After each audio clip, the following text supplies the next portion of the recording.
এখন আমি এনেছি কিছু পাকা পেয়ারা।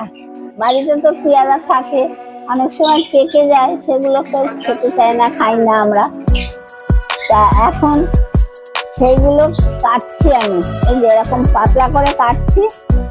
এতে এগুলোকে দিয়ে আমি কি করব সেটা দেখাবো। আমি কেটে নিচ্ছি, তারপরে আবার দেখাবো কিভাবে। দেখতে থাকুন আপনারা। পেয়ারা কাটা হয়ে গেছে, কড়াই জল বসিয়েছি। এবার পেয়ারা গুলোকে সেদ্ধ করব। এটা দিয়ে আমি করব পেয়ারার জেলি। পেয়ারা গুলো না খেয়ে নষ্ট হয়, কাজে লাগাই, তাই জেলি করছি। সেদ্ধ করে নি, ভালো করে সেদ্ধ করব পেয়ারা গুলোকে। সেদ্ধ হয়ে গেলে দেখাচ্ছি কিভাবে করব। এখন সেদ্ধ হোক পেয়ারা।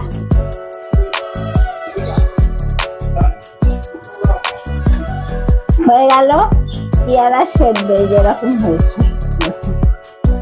এইবার একে একটু ঠান্ডা করে তারপরে ছেঁকে নেবো। একটু ঠান্ডা না হলে করতে পারবো না, তো একটু ঠান্ডা করে নিয়ে থাকবো, তখন দেখাবো। এবার এটাকে ছাঁকবো।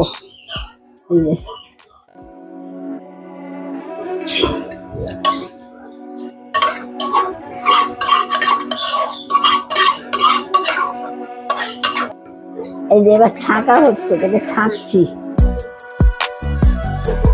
এই যে এরকম করে সব ছেঁকে নিচ্ছি। ছেঁকে এই যে এটা বার হয়েছে।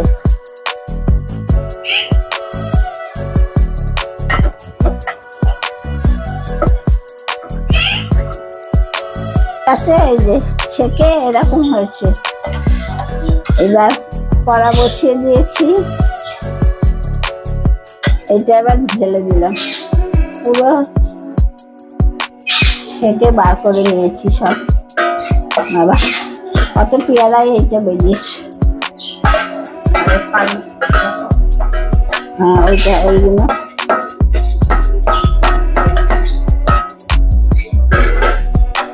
দাও, এইটা দেখিয়ে দিয়ে। এই যে এইটা এরকম বেরিয়েছে, এরকম ছিবড়ে গুলো এইটা বেরিয়েছে, পেয়ারার ছিবড়ে।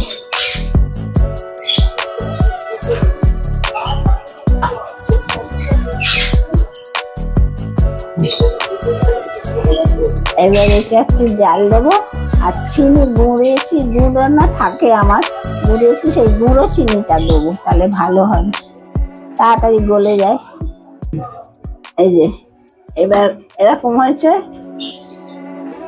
ঘন হয়ে গেছে একটু। এবার চিনি দিচ্ছি, গুঁড়োনো চিনি দিচ্ছি।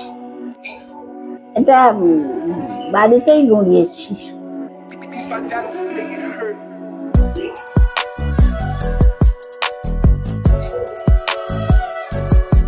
পেয়ারা তো বেশি টক না, মিষ্টি। পেয়ারা না মিষ্টি না। চিনিটা দিয়ে নাড়ছি। লেবুটা কেটেছিস? হ্যাঁ। এবার এইরকম ঘন হয়ে যাচ্ছে। এবার একটু লেবু দিচ্ছি।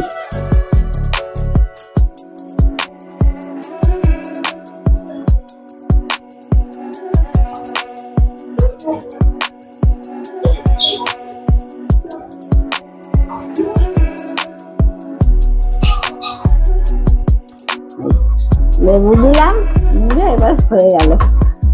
এবার এটা ঠান্ডা হলেই বসে যাবে। হয়ে গেল পেয়ারা জেলি।